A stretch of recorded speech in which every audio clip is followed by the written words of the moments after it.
और मैं अगर राज्य की बात करूं तो यही नहीं, हमने कई ऐसे निर्णय लिए हैं जिनको पहले की सरकारों ने वोट बैंक की राजनीति के कारण आज तक लागू नहीं किया, परंतु हमने जहां एक और समान नागरिक संहिता को का विधेयक पारित करके और जल्दी हम उसको लागू भी करने वाले हैं। यानी कि 9 नवंबर से पहले हमने संकल्प लिया है कि समान नागरिक संहिता का हमारा कानून प्रदेश के अंदर प्रभावी हो जाएगा। वहीं हमने धर्मांतरण को लेकर देवभूमि की अस्मिता की रक्षा करने का भी एक बड़ा काम किया है, जिससे कि राज्य का जो मूल स्वरूप है वो मूल स्वरूप बना रहे और आने वाली पीढ़ियों को भी हम ये कहीं न कहीं देवभूमि का स्वरूप बनाकर उनको विरासत में आगे बढ़ाने का काम करेंगे। चाहे अतिक्रमण की बात हो, इसके अतिक्रमण जो हटाने का काम हुआ है, एक बड़ा अभियान था, उसको हम कहीं न कहीं एक बड़ा भूमि अतिक्रमण का रूप भी दे सकते हैं, कह सकते हैं। नकल विरोधी कानून हो, दंगा रोधी कानून को भी इस बार विधानसभा के सत्र में मंजूरी मिल गई है और ये सब ये साबित करता है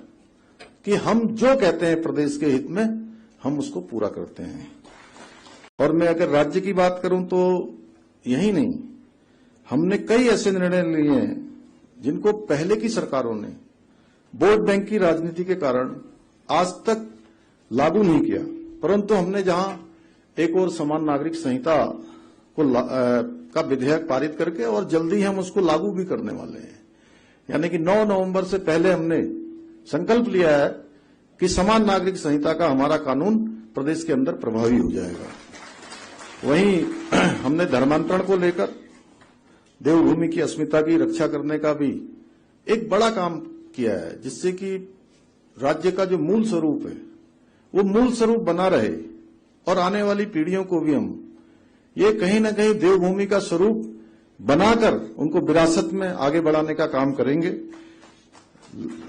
चाहे अतिक्रमण की बात हो, इसके अतिक्रमण जो हटाने का काम हुआ है, एक बड़ा